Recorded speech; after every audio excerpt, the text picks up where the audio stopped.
মৌসুমের প্রথম ম্যাচে হোঁচট খেয়ে রিয়াল মাদ্রিদ দারুণভাবে ঘুরে দাঁড়িয়েছিল পরের ম্যাচে। ৩-০ গোলে রিয়াল ভায়োদলিদকে উড়িয়ে দিয়েছিল তারা। কিন্তু আক্রমণ ভাগের তিন তারকা কিলিয়ান এমবাপে, ভিনিসিয়াস জুনিয়র আর রড্রিগো তিনজনই ছিলেন ম্লান। তবুও ৩ পয়েন্টের জন্য খুব বেশি কষ্ট করতে হয়নি। আর এর মূল কারণ দলটার বেঞ্চের শক্তি এবং ভার্সেটাইল ফুটবলাররা।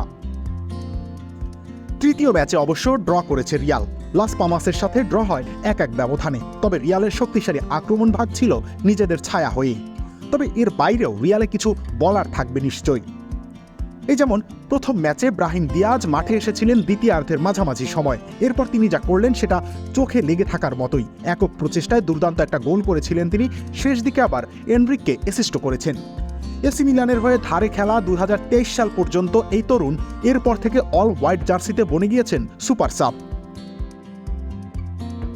অন্যদিকে এনরিক তো লা লিগা অভিষেকে গোল করে দখল করে নিয়েছেন লাইমলাইট। আক্রমণ ভাগে কার্লো অ্যানচেলত্তির ভরসার অপশন হয়ে উঠতে সময় লাগবে না তার, যদিও বেঞ্চের সবচেয়ে বড় নাম লুকা মডরিচ।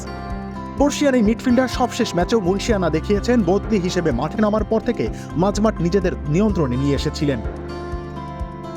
ইনজুরির কারণে রিয়ালের অন্যতম ভরসা জুড বেলিংহাম ছিটকে পড়েছিলেন, কিন্তু কি আশ্চর্য, তার অভাব এতটুকু বোধ করেনি লস ব্লাঙ্কোসরা। আর্দা গুলার যতক্ষণ ছিলেন বেলিংহামের মতোই খেলেছেন। এছাড়া নাম্বার 8 ফেদে ভালভার্দে বল ক্যারি করার বাড়তি দায়িত্বটুকুও পালন করছেন। ফ্রিকিক থেকে প্রথম গোলটা তিনিই করেছিলেন।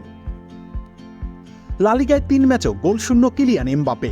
ভিনিসিয়াস রড্রিগোরা ১ গোল করে করলেও পুরোপুরি ছন্দে নেই। অন্য যে কোনো সময় এমন পরিস্থিতিতে নির্ঘাত মাথা খারাপ হয়ে যেত সমর্থকদের, কিন্তু এখন কি নিশ্চিন্তেই আছে তারা, কেননা ভরসা করার মতো ব্যাকআপ আছে স্কোয়াডে।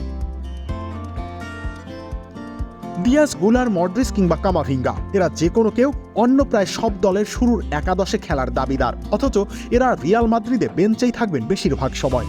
দলটার শক্তি আসলে এখানেই। এমবাপে হয়তো ৩০ গোল করবেন, ভিনি হয়তো ২০ গোল করবেন, তবে তাদের অনুজ্জ্বল দিনে দিয়াজ, গুলাররাই সান্তিয়াগো বার্নাব্যুর মর্যাদা রক্ষা করবেন। রবিউল ইসলাম রানী, খেলা ৭১।